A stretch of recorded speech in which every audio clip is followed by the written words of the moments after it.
নমস্কাৰ প্ৰিয় দৰ্শক ইছান নিউজৰ এই বিশেষ অনুষ্ঠান ডক্টৰ চেম্বাৰৰ এক নতুন খণ্ডলৈ মই পম্পিকলিতা আপোনালোক আটাইকে স্বাগতম জনাইছো। প্ৰিয় দৰ্শক প্ৰত্যেক দিনে আমাৰ লগত উপস্থিত থাকে কিছু বিশেষ বিভাগৰ কিছু বিশিষ্ট আৰু অভিজ্ঞ চিকিৎসক আৰু ঠিক তেনেদৰে আজিও আমাৰ লগত উপস্থিত আছে মাৰৱাৰী হস্পিটেলৰ এগৰাকী প্ৰসূতি ৰোগ বিশেষজ্ঞ। কোন উপস্থিত আছে মই আপোনালোকক নিশ্চয় জনাম, কিন্তু তাৰ পূৰ্বে মই আপোনালোকক জনাব বিচাৰিছো আমাৰ ফোন লাইন খোলা আছে। আপোনালোকৰ ছোৱালী বা মহিলাৰ যিকোনো সমস্যাৰ সমাধান পাবলৈ পোনপটীয়াকৈ আমালৈ যোগাযোগ কৰিব পাৰে। আপোনালোকৰ প্ৰশ্নৰ উত্তৰ দিবলৈ আমাৰ লগত উপস্থিত আছে মাৰৱাৰী হস্পিটেলৰ প্ৰসূতি ৰোগ বিশেষজ্ঞ ডক্টৰ দুৱৰী ডেকা। আপোনাক স্বাগতম জনাইছো আমাৰ এই বিশেষ অনুষ্ঠানৰ মাজলৈ। জানিব বিচাৰিম এই ভয়াৱহ পৰিস্থিতিত কেনে আছে? ঠিকে আছো, সাৱধানতাখিনি অৱলম্বন কৰি আছো, যিখিনি মানে কোভিডৰ দিনত আজিকালি কৰিব দিছে, ডিষ্টেন্স মেইনটেইন,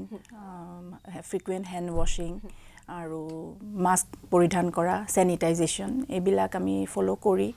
আৰু দৈনন্দিন কামখিনিতো কৰি যাবই লাগিব। তো তেনেকৈ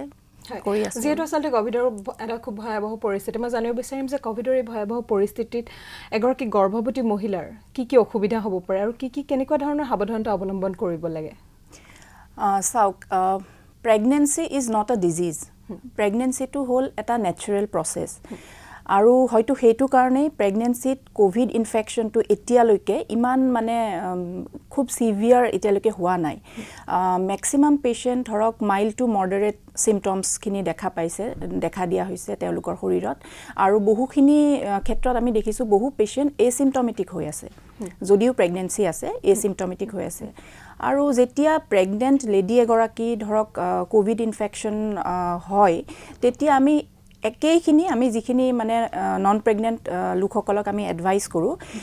সেইখিনি আমি এডভাইচ কৰিম যে হোম আইচলেশ্যন, আৰু তাৰপিছত চিকিৎসকৰ সৈতে পৰামৰ্শ একদম মানে ডে 1তে কৰিব লাগিব, আৰু চিকিৎসকে যি ধৰণে কৈছে সেই ধৰণে মানে ফ'ল' কৰিব লাগিব। প্ৰেগনেঞ্চিত কিছুমান ঔষধ খাব লাগে, সেইখিনিতো খাবই লাগিব। প্লাছ ধৰক মানে প্ৰেগনেঞ্চি এনেকুৱা এটা ষ্টেট য'ত আপোনাৰ ডিমাণ্ডছটো বাঢ়ি যায়, প্ৰ'টিন প্লাছ আপোনাৰ আইৰণ, কেলছিয়াম, ভিটামিনছ, মিনাৰেলছ চবৰে ডিমাণ্ডটো বাঢ়ি যায়। সেইটো কাৰণে প্ৰেগনেঞ্চিৰ ঔষধখিনি খোৱাৰ লগতে কোভিড ইনফেকশ্যনত যিখিনি মানে আমি মেডিচিন দিওঁ সেইখিনিও ইন এডিশ্যন টু ডেট খাব লাগিব। হয়, আৰু এটা কথা জানিব বিচাৰিম, আচলতে যিহেতু কোভিডৰ এই ভয়াৱহ পৰিস্থিতিৰ সময়ত হস্পিটেললৈ আহিবলৈ ভয় কৰে এগৰাকী মানে ৰোগীয়ে, আপোনালোকে কেনেদৰে চিকিৎসা প্ৰদান কৰি আছে তেওঁলোকক?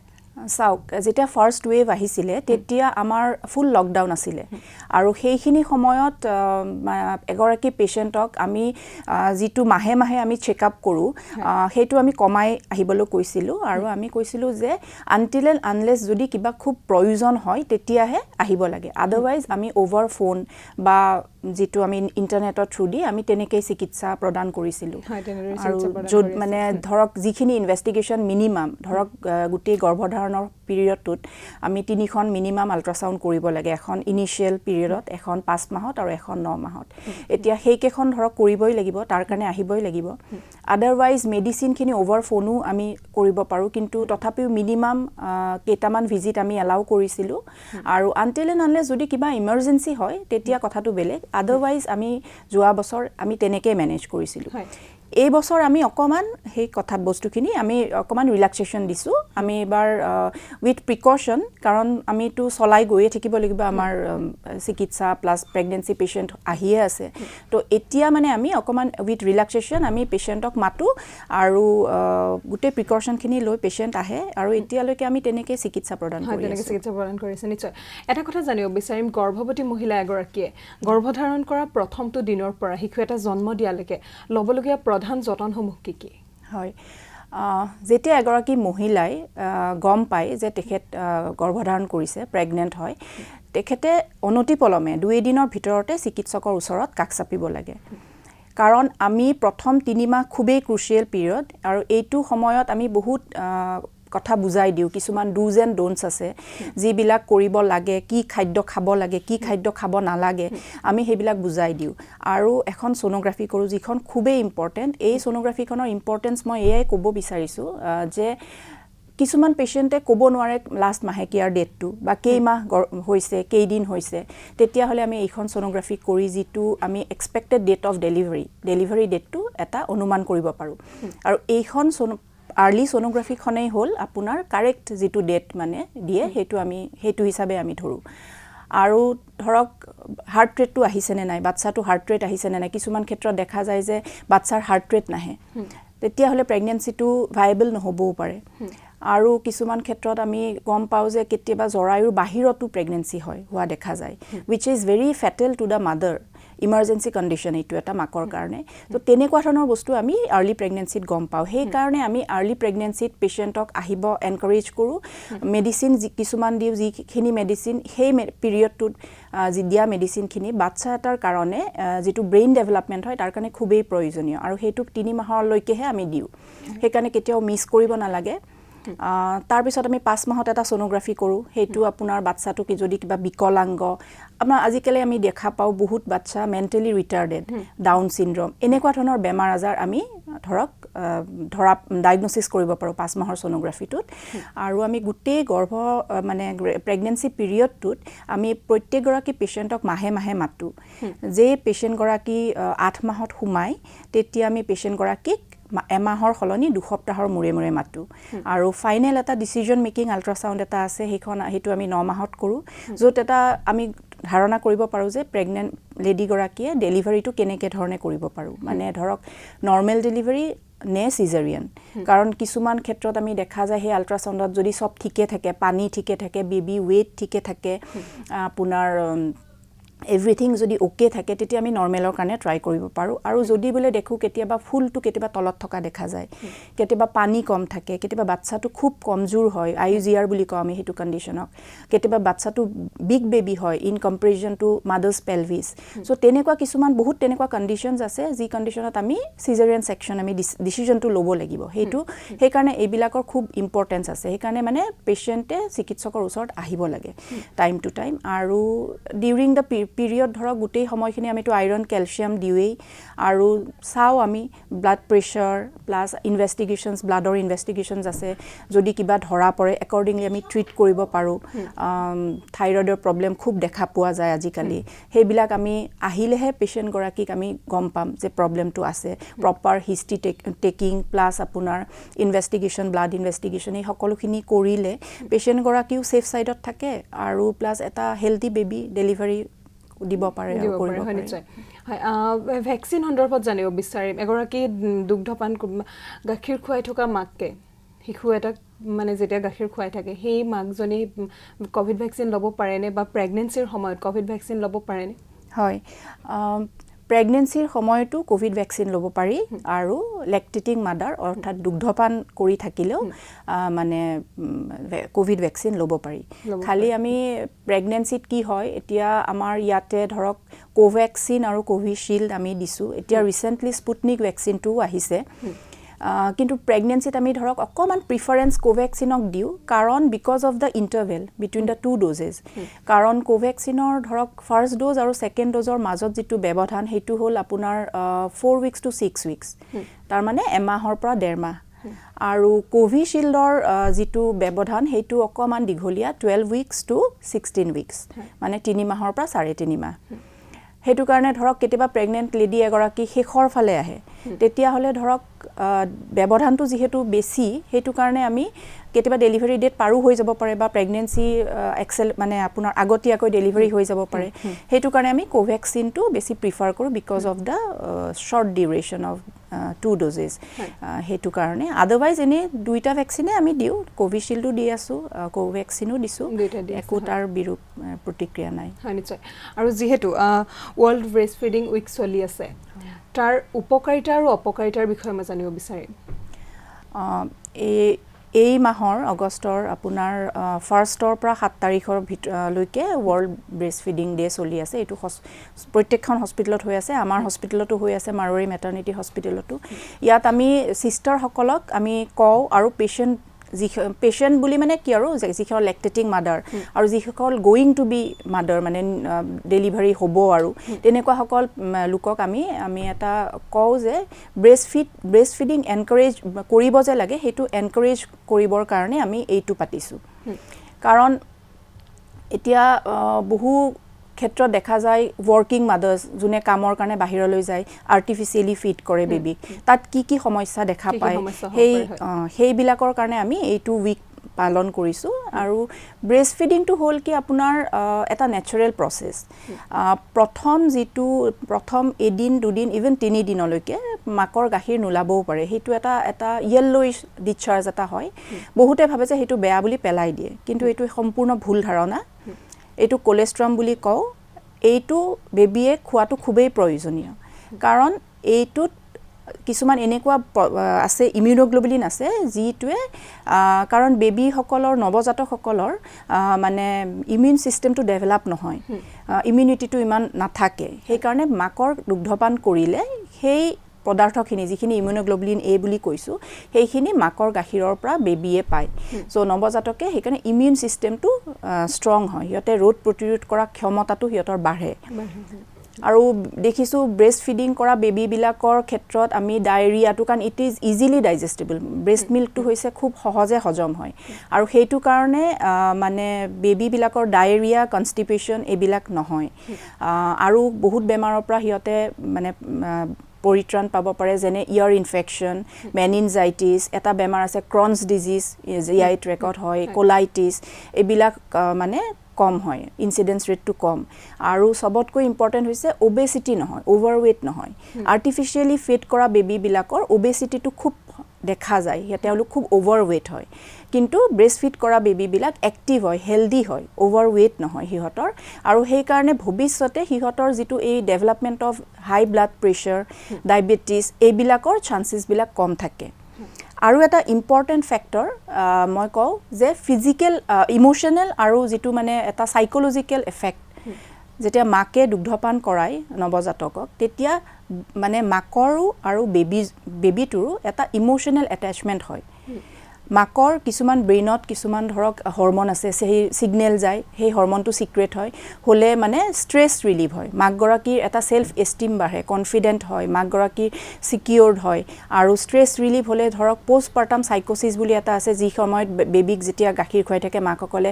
আগতে ছোৱালী কালত যেনেকৈ ঘূৰা ফুৰা কৰিছিল সেইটো বন্ধ হৈ যায় আৰু বেবিৰ লগতে লাগি থাকে ৰাতি টোপনি ক্ষতি হয় সেই যিটো এটা ডিপ্ৰেশ্যন এটা সেই ডিপ্ৰেশ্যনৰ চান্সেছটো বহুত কমি যায় দুগ্ধপান কৰালে আৰু আপোনাৰ যিটো মানে মেণ্টেল যি ইমোশ্যনেল বণ্ড হয় মাক আৰু বাচ্চাৰ সেইটো লাইফ লং থাকি যায় সেইটো এটা ইম্পৰ্টেণ্ট ফেক্টৰ প্লাছ মাকৰ কি হ'ব পাৰে এডভান্টেজেছ যে CA ব্ৰেষ্ট মানে ব্ৰেষ্ট কাৰ্চিনোমা ব্ৰেষ্ট কেঞ্চাৰ আৰু ওভেৰিয়ান কেঞ্চাৰ এইবিলাকৰ চান্সেছটো মাকৰ ক্ষেত্ৰতো কমি যায় ডিপ্ৰেশ্যন ৰেটটো কমি যায় মাকৰ ৱেইট লুজ হয় অবিছ পেচেণ্টবিলাকৰ কাৰণে ৱেইটটো কমি যায় সেইসমূহলে ভাল মানে উপকাৰিতা দুইটা আছে নিশ্চয় এটা কথা জানিব বিচাৰিম সন্তানহীনতাৰ প্ৰকৃত কাৰণ কি হ'ব পাৰে সন্তানহীনতা যিটো এইটো আপোনাৰ আমি আজিকালি বেছিকৈ দেখা পাইছোঁ আৰু আপুনি যদি চাই ইনচিডেন্সটো চহৰ অঞ্চলত বেছি গাঁৱতকৈ কাৰণ ইয়াৰ এটা লাইফষ্টাইল যিটো আমাৰ চহৰ অঞ্চলত ল'ৰা ছোৱালীবিলাকৰ যিটো লাইফষ্টাইল পঢ়া শুনা কৰে চাকৰি বাকৰি কৰে তাৰ পিছত বিয়া পাতে তাৰ পিছতো কেইবছৰমানৰ পিছতহে বাচ্চা জন্ম দিয়ে চ' বাই ডেট টাইম যিটো মানে ল'ৰা হাজবেণ্ড এণ্ড ৱাইফৰ এজ সেই এজটো বাঢ়ি গৈ থাকে এতিয়া এগৰাকী মহিলাৰ যিটো ওভেৰীৰ ফাংচনটো উইথ এজ লাহে লাহে কমি যায় ধৰক 30ৰ পিছত অকণমান ওভেৰিয়ান ফাংচনটো কমি যায় আৰু 40ৰ পিছত ওভেৰিয়ান ৰিজাৰ্ভ একেবাৰেই কমি যায় চ' যেতিয়া দেৰিকৈ বিয়া হয় তেতিয়াহ'লে ধৰক ডেফিনেটলি এইটো এটা ইম্পৰ্টেণ্ট কাৰণ ইনফাৰ্টিলিটিৰ আৰু বাকি যদি আমি চাওঁ মেডিকেল যিবিলাক কজ তাৰে ভিতৰত আমি পুৰুষ মহিলা দুয়োজনৰ ক্ষেত্ৰতে আমি মানে কি কাৰণে হোৱা নাই বাচ্চা সেইটো আমি ইনভেষ্টিগেট কৰোঁ প্ৰথম আমি আহিব লাগিব হিষ্ট্ৰী টেকিং প্ৰথম আমি সুধিব লাগিব তেওঁলোকৰ কেনেকুৱা হেবিটছ আছে মই পুৰুষজনৰ ফালৰ পৰা আহিব খোজোঁ যে পুৰুষৰ কিছুমান প্ৰব্লেমৰ কাৰণেও বাচ্চা নহ'ব পাৰে সন্তানহীনতাত ভুগিব পাৰে ধৰক হাজবেণ্ডৰ এজ বেছি হ'ল বা এক্সেছিভ স্মকিং এক্সেছিভ ড্ৰিংক এলকহল কনজাম্পশ্যন এইবিলাকেও এটা ইম্পৰ্টেণ্ট কাৰণ এটা হ'ব পাৰে তাৰ উপৰিও ধৰক আমি যিটো হাজবেণ্ডৰ বীৰ্য মানে সেমেন এনালাইসিস আমি সেইবিলাক কৰি চালে আমি যদি সেমেন কাউণ্টটো কম পাওঁ বা যিটো এইটো মানে যদি মোটাইল হ'ব লাগে সেইবিলাক যদি কমকৈ পাওঁ যিমান হ'ব লাগে তেনেকৈ নাপাওঁ আৰু ধৰক সেমেন এনালাইসিস কৰি আমি গম পাওঁ কেতিয়াবা এনেকুৱা পেশেন্টটো দেখা পাওঁ যে হাজবেণ্ডজনৰ সেমেন নাথাকি সেইটো কণ্ডিশ্যনক আমি এজুস্পাৰ্মিয়া বুলি কওঁ সো তেতিয়া সন্তান নহ'ব পাৰে আৰু বহুত ড্ৰাগছ আছে যাৰ ফলত মানে সন্তানহীনতাত ভুগিব পাৰে এজন পুৰুষেও আৰু ধৰক কিছুমান এটা কেমোথেৰাপিক এজেন্টছ কিছুমান আছে বিকজ অফ হৰমনেল ইমবেলেন্স তেতিয়াও আপোনাৰ সন্তানহীনতাত ভুগিব পাৰে কিছুমান ইনফেকশ্যন লাইক মামছ ইনফেকশ্যন যদি পুৰুষৰ ল'ৰা অৱস্থাত পিউবাৰ্টেল এজত যদি হয় তেতিয়া সেই পুৰুষজনৰ পিছত গৈ পেলাই মানে ইনফাৰ্টিলিটি হ'ব পাৰে তাৰপিছত আমি যদি মহিলাগৰাকীৰ ফালে আহোঁ তেতিয়া মহিলাগৰাকীক আমি প্ৰথম সুধিব লাগিব যে মাহেকীয়াটো ৰেগুলাৰ হৈ আছে নে নাই মাহেকীয়া ইৰেগুলাৰিটিজ এটা ইম্পৰ্টেণ্ট কাৰণ সেইটো বহু কাৰণত হ'ব পাৰে এটা হৈছে আপোনাৰ থাইৰয়েড হৰমন আমাৰ আজিকালি প্ৰায়ভাগ ছোৱালীৰে 30ৰ পিছতে থাইৰয়েড হৰমনৰ প্ৰব্লেম দেখা পোৱা যায় থাইৰয়েড যদি বেছিও হয় বা থাইৰয়েড যদি কমো হয় দুইটা কণ্ডিশ্যনত কি হয় ওভুলেশ্যন নহ'লে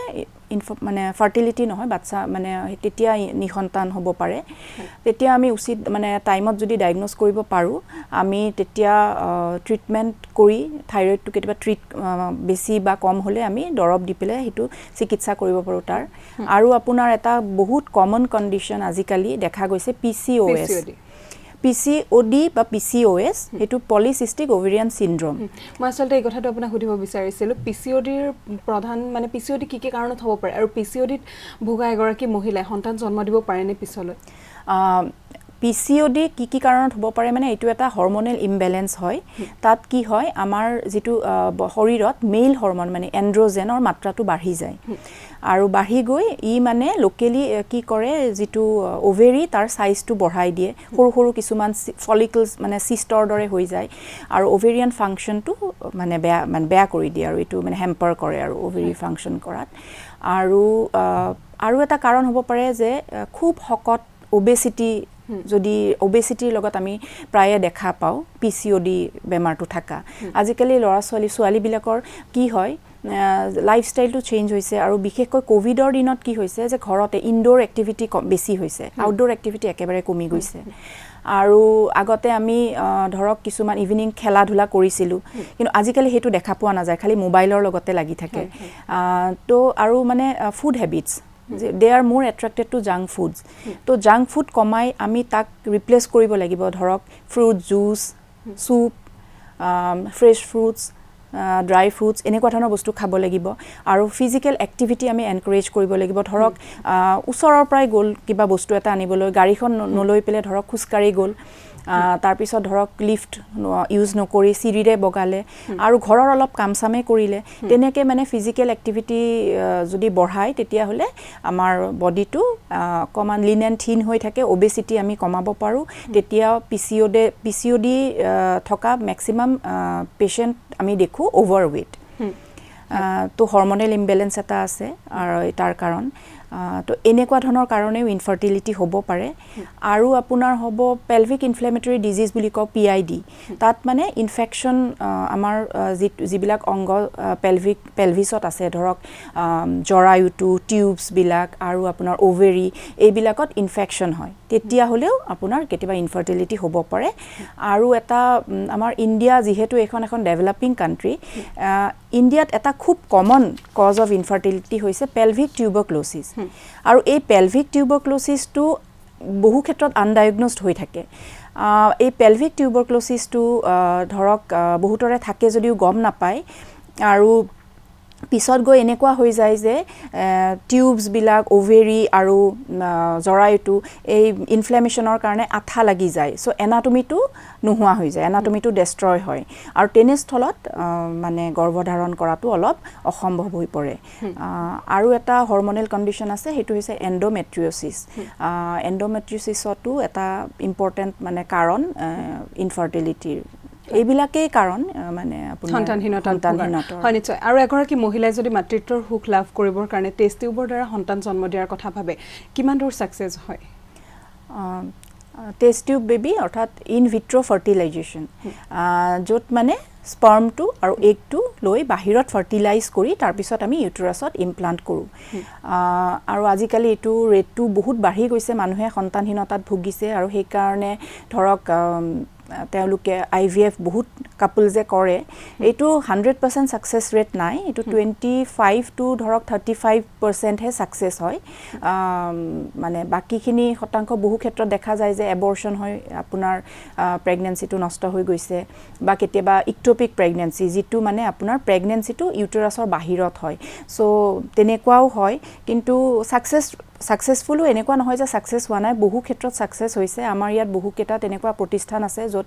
IVF কৰি আছে আৰু নিসন্তান দম্পতিয়ে বাচ্চা পাইছে সন্তান লাভ কৰিছে হয় হয় নিশ্চয় যেহেতু IVF ৰ কথা ওলাইছে মই জানিব বিচাৰিম যে IVF আৰু IUI ৰ মাজৰ পাৰ্থক্য কি IVF to আপোনাক মই কলুৱে যে ইন ভিট্ৰ' ফাৰ্টিলাইজেশ্যন তাৰ মানে আপোনাৰ এগ আৰু স্পাৰ্মটো লৈ পেলাই আমি বাহিৰত ফাৰ্টিলাইজ কৰোঁ মানে লগাও তাৰ পিছত আমি হেতুকে আমি ইউটেৰাছত ইমপ্লান্ট কৰি দিওঁ কিন্তু স্পাৰ্ম আৰু এগটো মাক বাপেকৰে থাকে আৰু IUI মানে ইন্ট্ৰা ইউটেৰাইন ইনসেমিনেশন এইটো এটা মানে ধৰক IVF টো এটা লাষ্ট পৰ্যায় আৰু IUI আমি আগতে কৰো যদি IUI সাকসেসফুল নহয় তেতিয়াহে আমি IVF কৰো IUI হৈছে ইন্ট্ৰা ইউটেৰাইন ইনসেমিনেশন তেতিয়া কি হয় ধৰক কিবা কাৰণত স্পাৰ্মটো ইউটেৰাছৰ গৈ নাপায় তেনেকুৱা স্থলত তেনেকুৱা কন্ডিশনত আমি কি কৰো আৰ্টিফিশিয়ালি আমি স্পাৰ্মটো ইউটেৰাছৰ ভিতৰত দি দিওঁ এটো মানে কিছুমান ইকুইপড সেন্টাৰস কিছুমান আছে তাত কৰা হয় জতে ততে কৰা নহয় হয় নিশ্চয় এতিয়া মই বেলেগ এটা কথা লৈ আহিছো আসলে হোৱাইট ডিসচাৰ্জৰ কথা জানিব বিচাৰিম হোৱাইট ডিসচাৰ্জ নৰ্মেল নে এবনৰ্মেল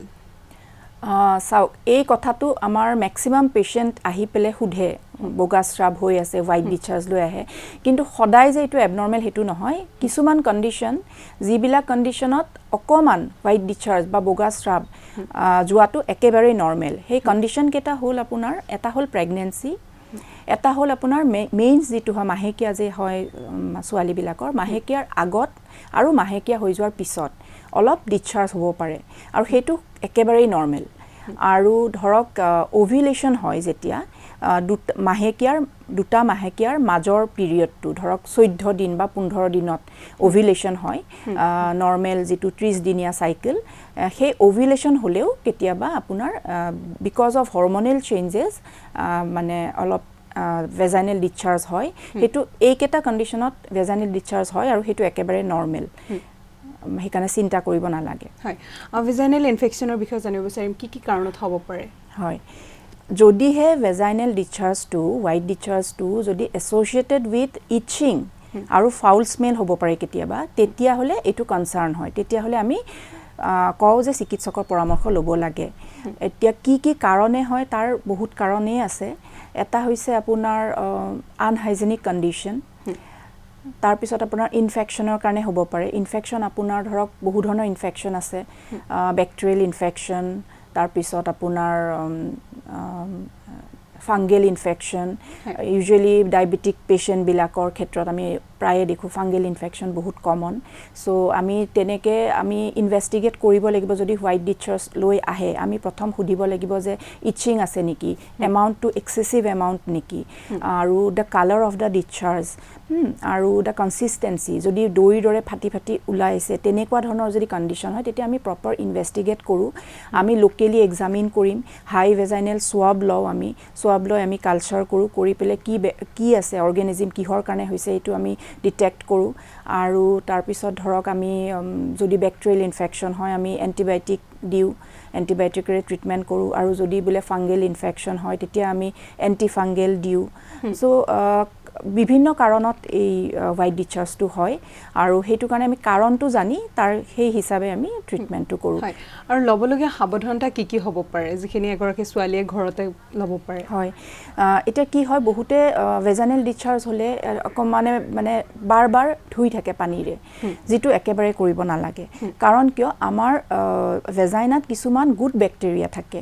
আৰু সেই গুড ব্যাকটেৰিয়াখিনি ফ্ৰিকুৱেন্ট ওয়াশিংত কি হয় ওয়াশ আউট হৈ যায় গুচি যায় বহু মাইকী মানুহৰ এইটো এটা আছে যে বাৰ বাথৰুমত গ'লেও যিমানবাৰ বাথৰুমত যায় সিমানবাৰেই মানে ধৰক ৱাশ কৰি আহে তো তেনেকুৱা কেতিয়াও কৰিব নালাগে এবাৰ গা ধোৱাৰ সময়ত ভালকৈ ধুব লাগে আমাৰ কিছুমান মাৰ্কেটত আছে ভি ৱাশ এনেকুৱা ধৰণৰ বহুত আছে ভেজাইনেল ৱাশ আছে সেইবিলাক ইউজ কৰিব লাগে আৰু এবাৰ শোৱাৰ আগতে ভালকৈ চাফা কৰি ল'ব লাগে প্লাছ ডেটল পানী ইউজ কৰিব নালাগে বহুত পেচেণ্ট আহে পানীত ডেটলৰ দুটা টোপ মিলাই পেলাই ৱাশ কৰে কেতিয়াও কৰিব নালাগে প্লাছ